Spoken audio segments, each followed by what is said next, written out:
Baik,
izin Pak, Ibu, Bismillahirrahmanirrahim. Assalamualaikum warahmatullahi wabarakatuh.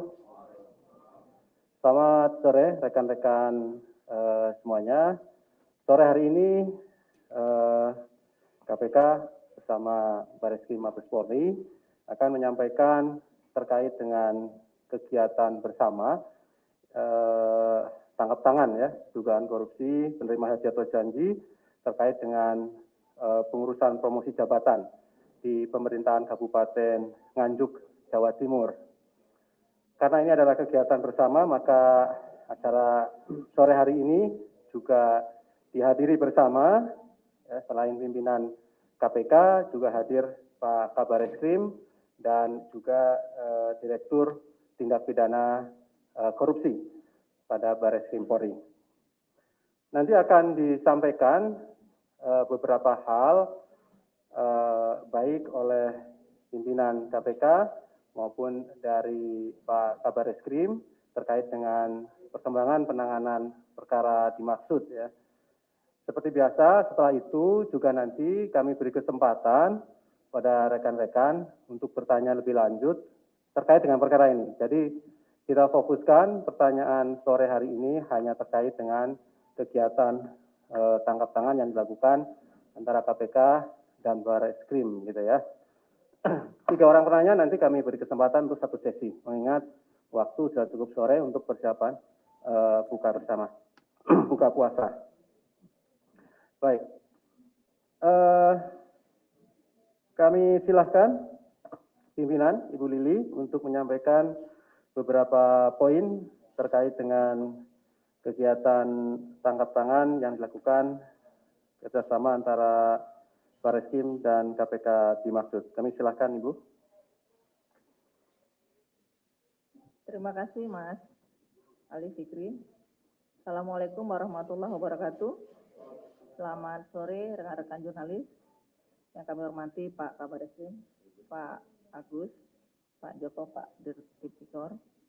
Pada sore hari ini kami ingin menyampaikan beberapa pointer terkait kegiatan bersama tangkap tangan, tetapi nanti keterangan-keterangan lain akan ditambahkan oleh baik Pak Kabareskrim maupun juga oleh Pak Joko secara teknis. Kami yang menyampaikan bahwa kegiatan bersama tangkap tangan dugaan korupsi, penerimaan hadiah atau janji yang terkait dengan pengurusan promosi jabatan pada pemerintah Kabupaten Nganjuk di Jawa Timur. Sejak akhir Maret 2021 dapat kami sampaikan, KPK menerima laporan adanya dugaan penerimaan hadiah atau janji yang terkait dengan pengisian jabatan pada perangkat desa dan camat pada lingkungan pemerintah Kabupaten Nganjuk di Jawa Timur. Lalu kemudian tim pengaduan masyarakat KPK menindaklanjuti laporan masyarakat sebagaimana dimaksud. Lalu seterusnya, saat unit koordinasi dan supervisi penindakan KPK berkoordinasi dengan Direktorat Tindak Pidana Korupsi pada Bareskrim Polri, juga diperoleh informasi bahwa Bareskrim Mabes Polri juga menerima laporan pengaduan masyarakat yang sama terkait hal tersebut di atas. Dan untuk menghindari adanya tumpang tindih laporan pengaduan masyarakat ini, maka dilakukan koordinasi antara KPK dengan Bareskrim Mabes Polri. Itu ada sebanyak 4 kali dan bersepakat bahwa akan dilakukan kerjasama untuk menindaklanjuti laporan masyarakat yang dimaksud, baik mulai terkait dengan pengumpulan bahan keterangan atau full bucket maupun pada kegiatan penyelidikan.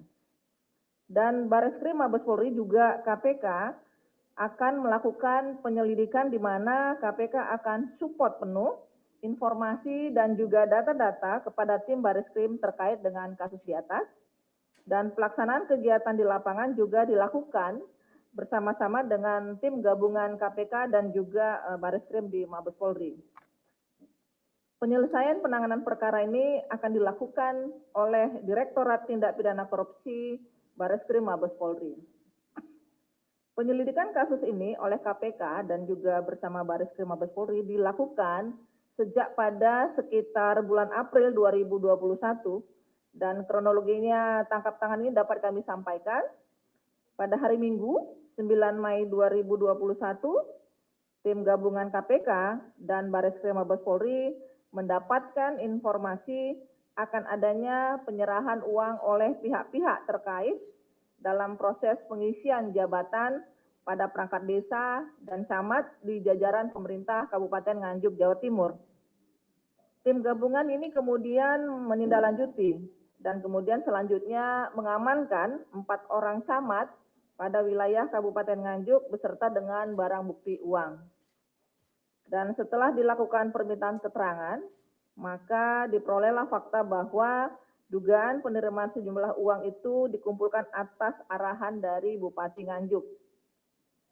Tim gabungan juga menemukan fakta ada beberapa dugaan para camat juga telah menyerahkan sejumlah uang kepada Bupati Nganjuk melalui ajudannya. Dan selanjutnya juga tim gabungan KPK dan Bareskrim Mabes Polri mengamankan Bupati Nganjuk untuk dilakukan pemeriksaan lebih lanjut.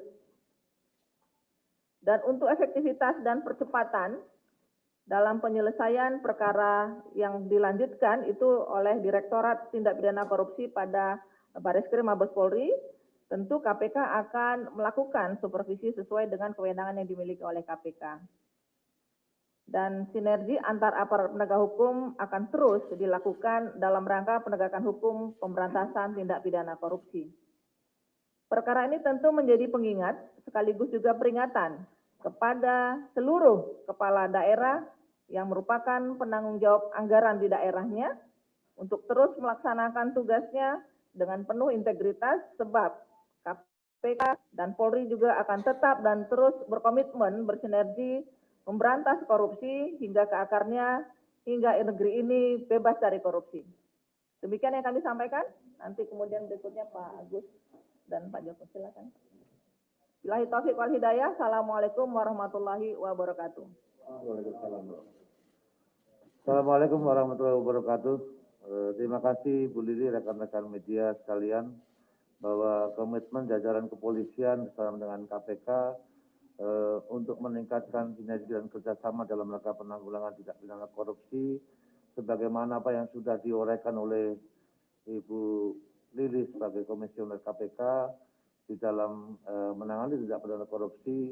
Tentunya informasi yang kita peroleh sumbernya bisa sama, Bu. Sumbernya bisa sama, yang menginformasikan tentang berbagai kejadian di wilayah yang tentu saja ini selalu kita komunikasikan antara jajaran kepolisian dengan KPK, sehingga khusus penanganan tindak pidana korupsi dalam kaitan dengan jual beli jabatan di lingkungan Kabupaten Nganjuk, tentunya ini juga sudah tadi diuraikan oleh Ibu Lili Pintauli bahwa ini sudah melalui tahapan-tahapan koordinasi, komunikasi, kemudian sharing informasi. Kemudian pada hari Minggu yang lalu, 3 personel KPK dengan 11 anggota dari Bareskrim Polri bersama-sama melaksanakan kegiatan tindak lanjut atas semua informasi yang sudah terkumpul dengan untuk melakukan operasi tangkap tangan terhadap Bupati dan perangkat-perangkat yang terlibat di dalam jaringan ini. Saya persilakan kepada Pak Joko untuk menjelaskan secara detail tentang rangkaian kegiatan keberangkatan tanggal hari Minggu yang lalu sampai dengan keberhasilan pengungkapannya terjadi. Saya persilakan. Terima kasih. Terima kasih Pak Kabah, Bu Lili, Pak Ali Fikri, dan teman-teman sekalian. Izinkan saya mencoba menyampaikan informasi berkaitan dengan koordinasi yang dilakukan oleh teman-teman KPK dengan Direktorat Tindak Pidana Korupsi. Yang tadi disampaikan koordinasi adalah bahwa dalam konstruksinya atau dugaan dalam penyelidikannya pada saat tanggal 13 April dan tanggal 16 April ada dua penyelidikan yang dilakukan. Yang pertama 13 April adalah oleh teman-teman KPK dan 16 April oleh Direktorat Tindak Pidana Korupsi. Dugaannya apa? Dugaannya adalah ada dugaan waktu yang kita terima informasi awal adalah jual beli jabatan. Maka untuk menindaklanjuti dari koordinasi yang dimaksud tadi dengan dua sprindik tanggal 13 April dan 16 April, maka kita melakukan komunikasi intens, kemudian pendalaman dengan intens, maka kita bersama-sama mengkoordinasi berangkat kepada objek dan subjek yang dimaksud di Kabupaten Nganjuk.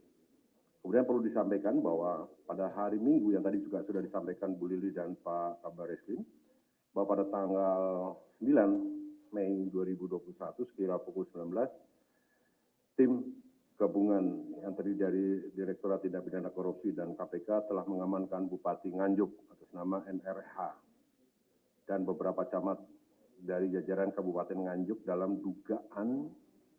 dugaan tindak pidana korupsi berupa penerimaan hadiah atau janji kepada pegawai negeri atau penyelenggara negara untuk berbuat atau tidak berbuat sesuatu yang bertentangan dengan kewajibannya terkait pada pengisian jabatan di lingkungan pemerintah Kabupaten Nganjuk, Jawa Timur. Rangkaian dari kegiatan tersebut dilanjutkan dalam penyelidikan, maka Direktorat Tindak Pidana Korupsi Baris Krim Polri telah melanjutkan proses penyidikan dari penyelidikan dimaksud dengan persangkaan pasal 5 ayat 1, huruf A atau B, pasal 11, dan pasal 12B besar. Undang-Undang Nomor 31 Tahun 99 tentang Pemberantasan Tindak Pidana Korupsi sebagaimana yang diubah dan ditambah dengan Undang-Undang Nomor 20 Tahun 2001 tentang Pemberantasan Tindak Pidana Korupsi dengan junto pasal 55 ayat 1 ke 1 KUHP. Kalau dilihat dari ancaman hukuman pidana, kalau pasal ayat 1 pasal 5 ayat 1 huruf A atau B yang dimaksudkan di situ adalah pidana penjara paling singkat 1 tahun dan 5 tahun dan atau pidana denda paling sedikit 500 juta rupiah, paling banyak 250 juta rupiah. Pasal 11 dengan ancaman pidana penjara paling singkat 1 tahun dan paling lama 5 tahun dan atau pidana denda paling sedikit 500 juta dan paling banyak 250 juta rupiah. Dan pasal 12B besar, pidana penjara seumur hidup atau pidana penjara paling singkat 4 tahun dan paling lama 20 tahun. Dan pidana denda paling sedikit 200 juta rupiah dan paling banyak 1 miliar rupiah. Dalam konstruksi yang dimaksud dengan 3 pasal tersebut, dengan pasal 55 ayat 1 ke 1 KUHP, dalam perkara tersebut telah ditetapkan tersangka sebagai berikut. Saudara NRH, Bupati Nganjuk yang diduga sebagai penerima hadiah atau janji. Kemudian, Saudara Duk, Camat Pace,